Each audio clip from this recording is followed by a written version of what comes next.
Myanmar security forces killed hundreds of men, women and children during a systematic campaign to expel Rohingya Muslims, Amnesty International said in a new report Wednesday that calls for an arms embargo on the country and criminal prosecution of the perpetrators.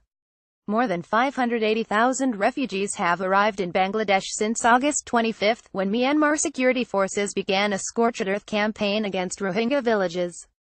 Myanmar's government has said it was responding to attacks by Muslim insurgents, but the United Nations and others have said the response was disproportionate. The continuing exodus of Rohingya Muslims has become a major humanitarian crisis and sparked international condemnation of Buddhist-majority Myanmar, which still denies atrocities are taking place. Based on interviews with more than 120 fleeing Rohingya, Amnesty International said at least hundreds of people were killed by security forces who surrounded villages, shot fleeing inhabitants and then set buildings alight, burning to death the elderly, sick and disabled who were unable to flee. In some villages, women and girls were raped or subjected to other sexual violence, according to the report.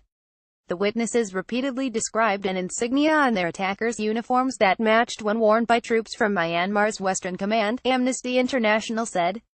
When shown various insignia used by Myanmar's army, witnesses consistently picked out the Western Command patch, it said. The 33rd Light Infantry Division and Border Police, who wear a distinctive blue camouflage uniform, were also frequently involved in attacks on villages, along with Buddhist vigilante mobs, witnesses said. Matthew Wells, an Amnesty crisis researcher who spent several weeks at the Bangladesh-Myanmar border, said the rights group plans to issue another report in the coming months examining individual criminal responsibility, including specific commanders and others that may be involved in abuses. He said hundreds of Rohingya have been treated for gunshot wounds and doctors say that the injuries are consistent with people being shot from behind as they fled. There were credible indications that a total of several hundred people had been killed in just 5 villages that were the focus of Amnesty's reporting. Wells said that given that dozens of villages across northern Rakhine state have been targeted in a similar fashion, the death toll could be much higher. He said satellite imagery, corroborated by witness accounts, show that Rohingya homes and mosques have been burned entirely in villages, while non-Rohingya areas just 100 or 200 meters away were untouched. It speaks to how organized, how seemingly well-planned this scorched earth campaign has been by the Myanmar military and how determined the effort has been to drive the Rohingya population out of the country, Wells said. Among almost 24 recommendations, the human rights group called for the UN Security Council to impose a comprehensive arms embargo on Myanmar and financial sanctions against senior officials responsible for violations that Amnesty says meet the criteria for crimes against humanity. It said the council should explore options for bringing the perpetrators to justice under international law if Myanmar authorities do not act swiftly.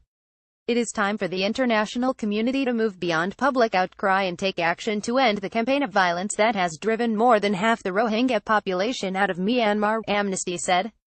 Witnesses and a drone video shot Monday by the UN Refugee Agency show that Rohingya are continuing to flee persecution in Myanmar and crossing into Bangladesh. The video showed thousands upon thousands of Rohingya trudging along a narrow strip of land alongside what appears to a rain-swollen creek in the Palang Kali area in southern Bangladesh. The line of refugees stretches for a few miles. The new wave of refugees started crossing the border over the weekend, witnesses said.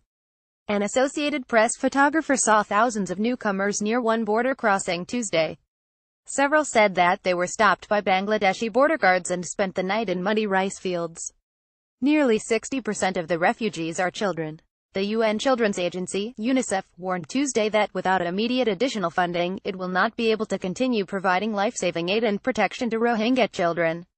UNICEF said it has received just 7% of the $76 million it needs. On August 25, a Rohingya insurgent group known as the Arakan Rohingya Salvation Army attacked at least 30 security posts on August 25, causing dozens of casualties, according to Myanmar authorities.